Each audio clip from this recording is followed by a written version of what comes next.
Welcome to the HERHealth podcast, transforming health for women and girls at risk, where we empower women and girls to take charge of their health and well-being.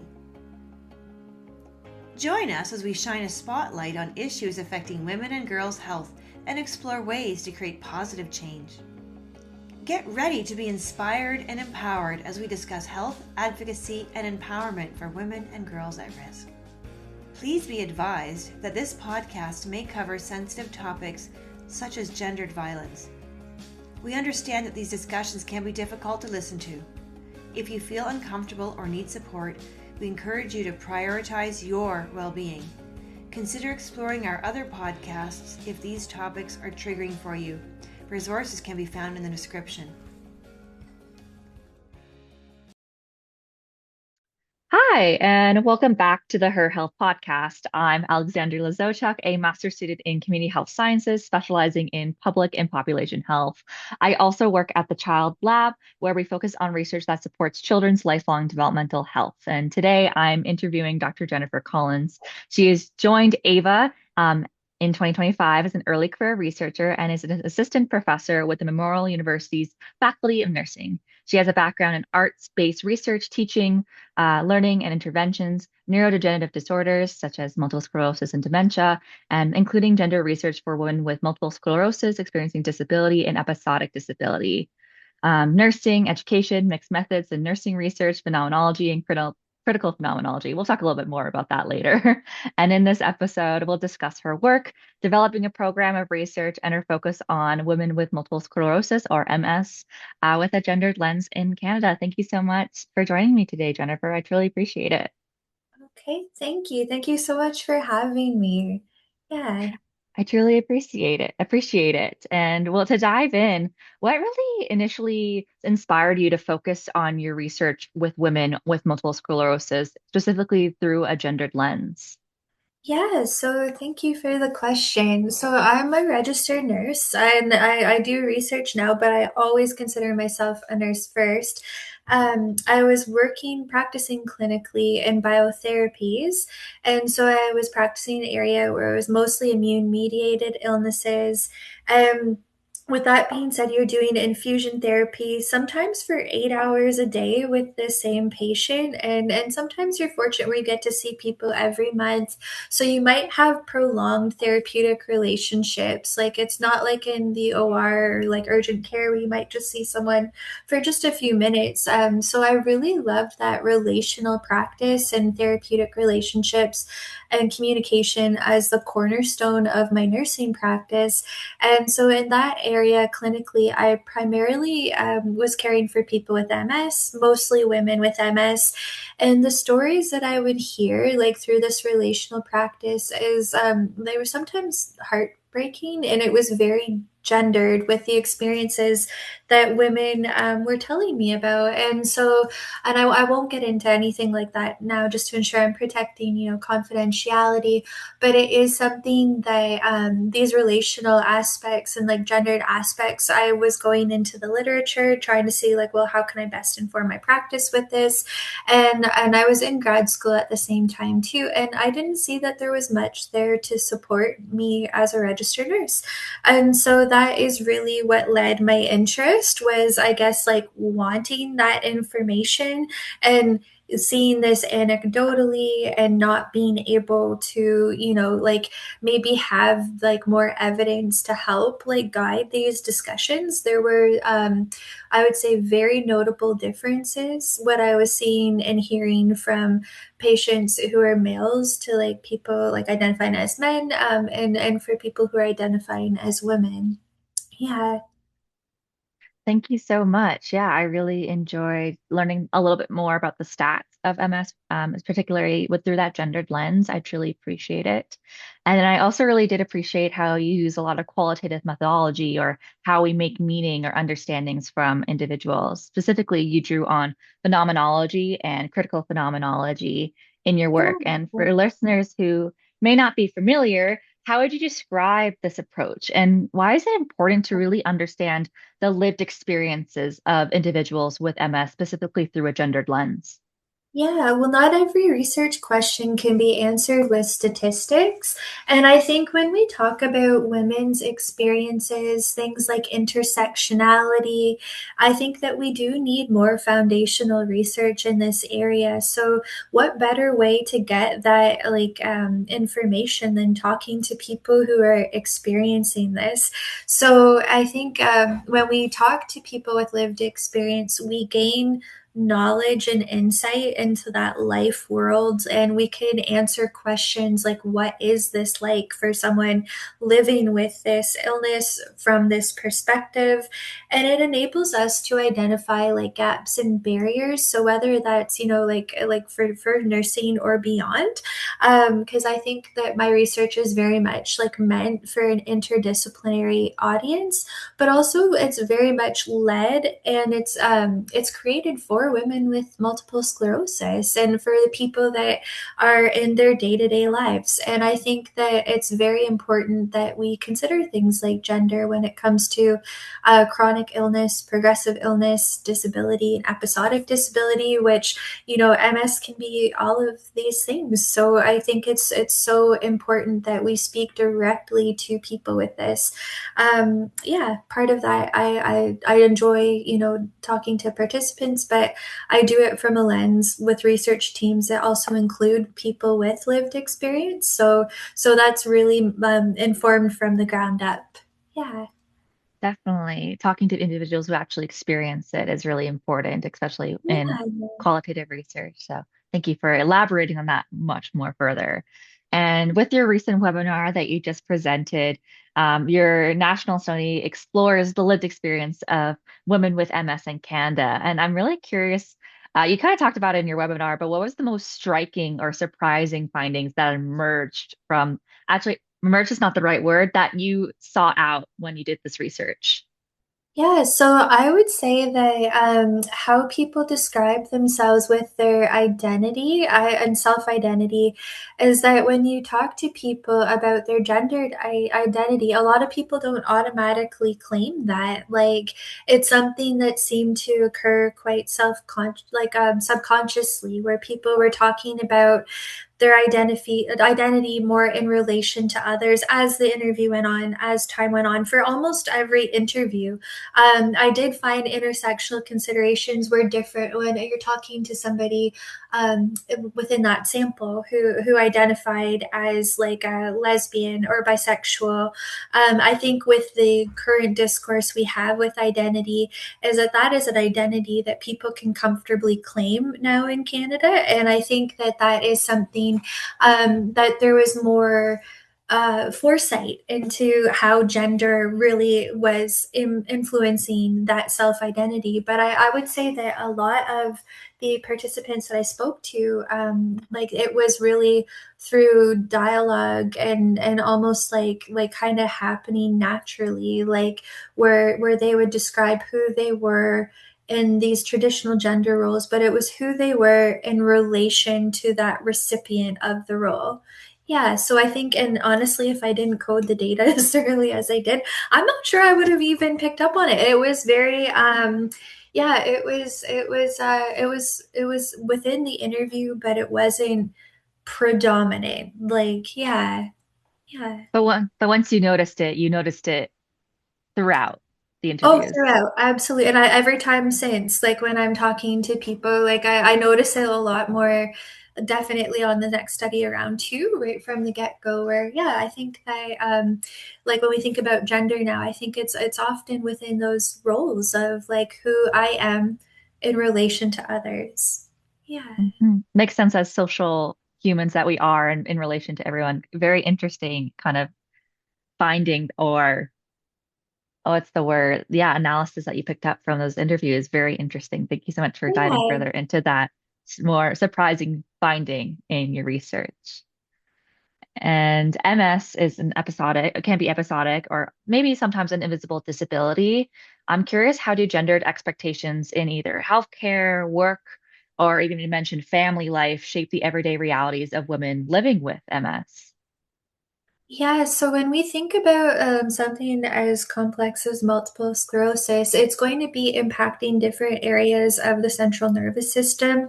So no two people are going to experience MS the same. When we think about like those social considerations, so when we think about social structures like family, employment, access to care, government policies, all these things that can occur within someone's life world, which people may or may not be fully aware like how this is being experienced. It's going to vary for each person, and I think that there's commonalities like when you talk to people, like you like to get to that point of data saturation. I do find that as I'm planning studies, I need to be thinking robustly for sampling, and it's something where 14 is actually like a really great number for a qualitative study from a phenomenological lens. But the current study that I'm doing, it's heavily underpinned by intersectionality, both as like a theoretical framework and also a set of methods. So when we're thinking about in terms of that, like that's an even more complex layer where like that intersection of identity is something that can really influence people's lived experiences, and so I'm needing to draw on a more robust sample. Like this is something where I'm almost at 20 participants in my current study, and I have to keep going. I don't think with like looking at again critical phenomenology, like I think in order to achieve data saturation, I do have to really expand on that. Yeah, does that answer the question?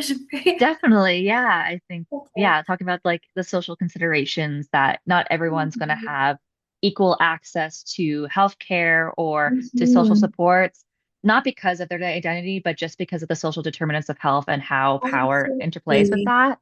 Absolutely. And then in Canada too, we have things like rural remote considerations. There's all kinds of different things that when we think about intersectionality, what we need to consider as researchers in Canada. Yeah. It's not black and white. There is so many things to consider when looking at health of populations or No, individuals. absolutely. And this particular study that I'm doing now is like really through a lens of like well-being, like exploring the population. Yeah, it's shirk funded. I like almost can't say that. I don't want to lose anything. Yeah. It's still Absolutely. decent. Yeah. W- Well, let's shift gears a little bit because you really did emphasize you have a strong background in art and really trying to incorporate that into an arts-based research and teaching. And I'm curious, how do these more creative approaches influence the way how you conduct research or engage with participants?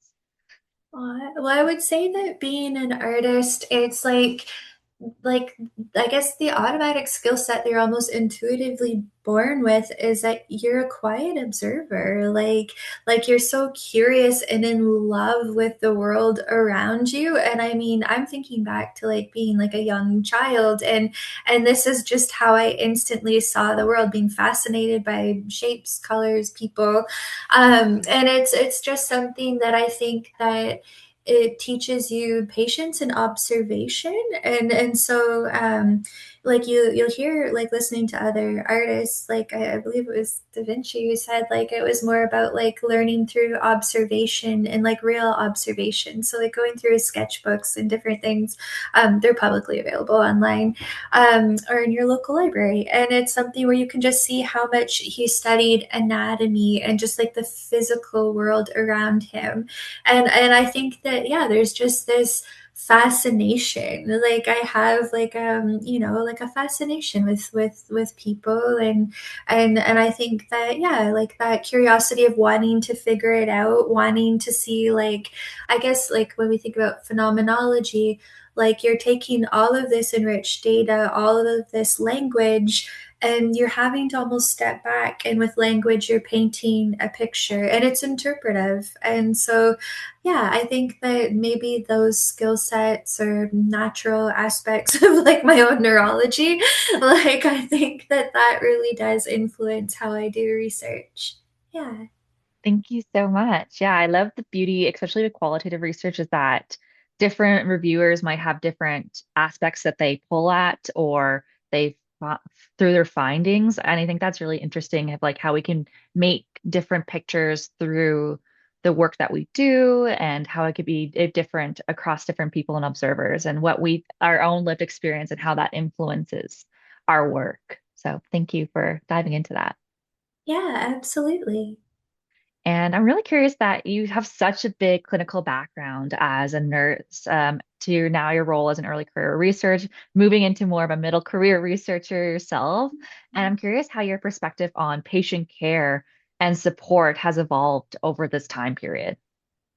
Well, I would say there's all different aspects to that. Like, I think it would depend on like the type of clinical setting that we're talking about, province. Like, we know that healthcare is delivered provincially. Like, I've been fortunate enough to live in two beautiful provinces in Canada, but there's not equal like healthcare in both provinces.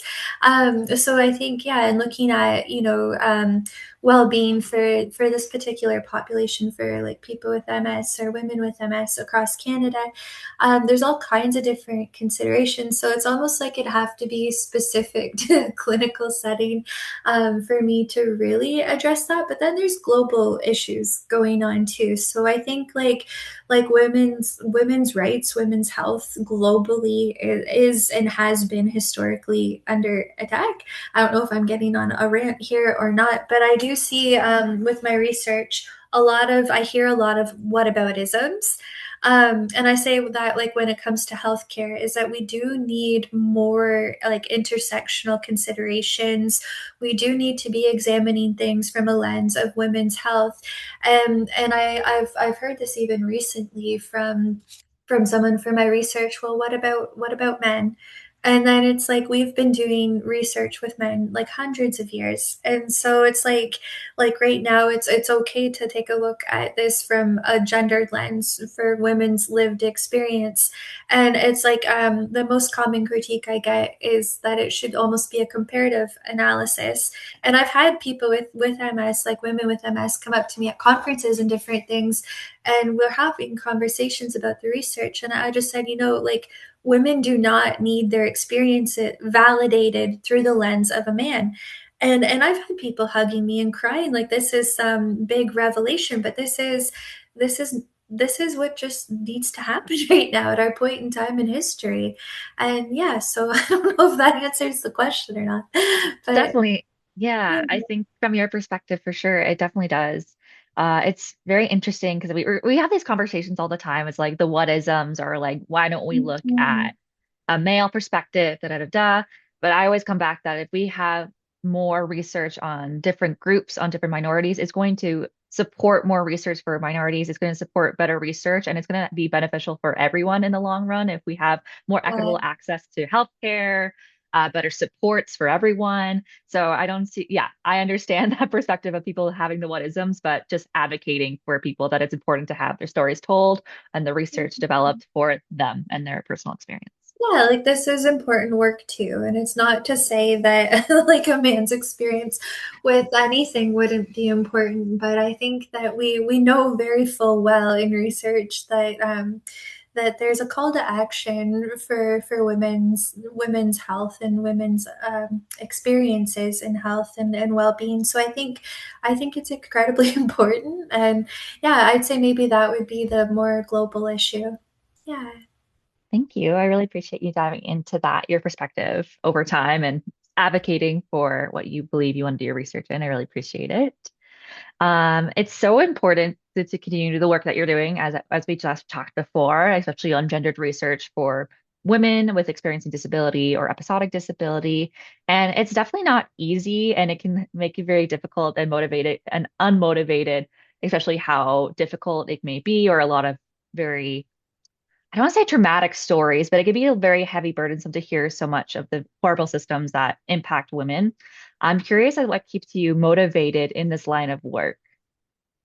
So no, I think it's absolutely okay to acknowledge like because I mean I may even have people who've shared their stories with me watch this, and there are absolutely harrowing stories that I've been told as a nurse, as a researcher.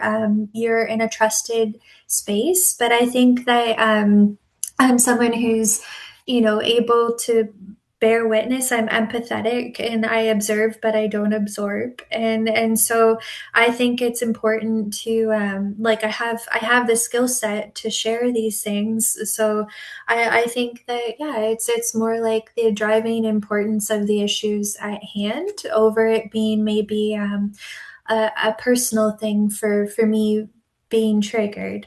But again, it's important to manage those two. And yeah, so that's a great question. And I do think, yeah, the work is just so important. And I will maintain, and I've always said that I'm just as excited when I find out if there's anyone else interested or doing research similar to this. I mean, you're going to have different vantage points, you're going to have different experiences. It's you're going to have potentially how you're examining the same issue, you're going to have different outcomes depending on what slice you're kind of looking at and what lens you're bringing. Yeah. Thank you so much. Yeah, I think when I talk to everyone about this question particularly, it's always good to hear that they're still motivated. It drives them as long as you know that the work is important and you're also taking care of yourself when dealing with Yeah. very difficult conversations.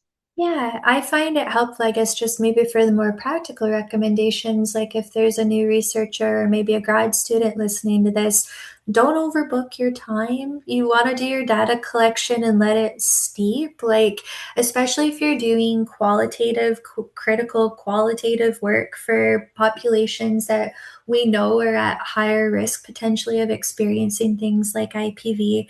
Like I've said before in other AVA presentations, like Stats Canada has said like women with disability can go from like about I think 39% potentially experiencing IPV up to 55, and that was like the most recent stats for women with disability. So we think about that intersectional lens, and it is going to come up. So don't just think you can run interview to interview. Like you almost need to spend a full day and really be prepared and really like doing your reflective notes if that's part of your methodology.